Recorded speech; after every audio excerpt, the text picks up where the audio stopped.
পল্লবীতে একই পরিবারে 4 জনের মৃত্যুর কারণ নিয়ে ধোঁয়াশা।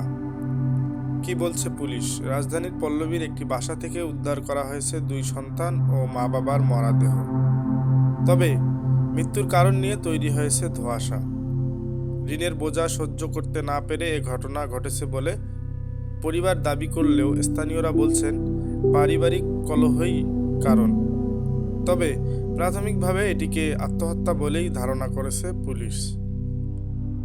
রাজধানীর পল্লবীর বিহারি ক্যাম্পের একটি কক্ষে থাকতেন মাসুম ও তার স্ত্রী ফাতেমা। সঙ্গে ছিল তাদের 2 শিশু সন্তান। তাদের সংসারে ছিল স্বাভাবিক জীবনযাপন ও শিশুদের দুরন্তপনা। কিন্তু বৃহস্পতিবার 5 ফেব্রুয়ারি দুপুরে সেই বাসা থেকেই একসঙ্গে 4 জনের নিথর দেহ উদ্ধার করা হয়।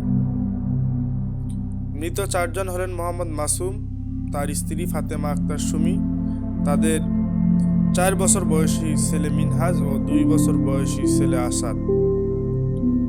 জানা গেছে মৃত মাসুম রিকশা চালাতেন এবং তার স্ত্রী বাসা বাড়িতে কাজ করে জীবিকা নির্বাহ করতেন। এ পরিবারের বিভিন্ন সমিতি থেকে ঋণ নিয়েছিল। প্রতিদিন কেউ না কেউ ঋণের কিস্তির জন্য বাসায় আসত। স্থানীয়রা প্রথমে মরদেহগুলো দেখতে পেয়ে পুলিশকে খবর দেয়। এই ঘটনায় পুরো এলাকায় চাঞ্চল্যের সৃষ্টি হয়েছে। স্থানীয়দের একটি অংশ অভিযোগ তুলছে মাসুমের ভাই সহ পরিবারের অন্য সদস্যদের বিরুদ্ধে।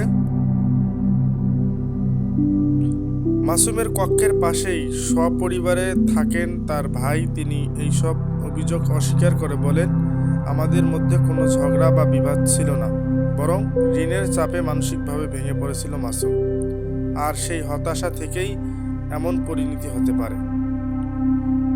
পুলিশ অবশ্য প্রাথমিকভাবে আত্মহত্যার সম্ভাবনাই বেশি বলে মনে করছে। পল্লবী থানার ভারপ্রাপ্ত কর্মকর্তা ওসি AM আলমগীর জাহান বলেন, ঘটনাস্থল থেকে আলামত সংগ্রহ করা হয়েছে, সেগুলো ফরেনসিক পরীক্ষা করা হবে এবং মরদেহগুলো ময়নাতদন্ত হবে এবং প্রতিবেদন পাওয়ার পরপরই মৃত্যুর প্রকৃত কারণ নিশ্চিত হওয়া যাবে।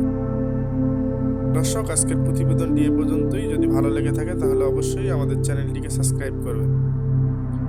দেখা হবে পরবর্তী কোনো প্রতিবেদনের সাথে। সে পর্যন্ত ভালো থাকবেন, সুস্থ থাকবেন।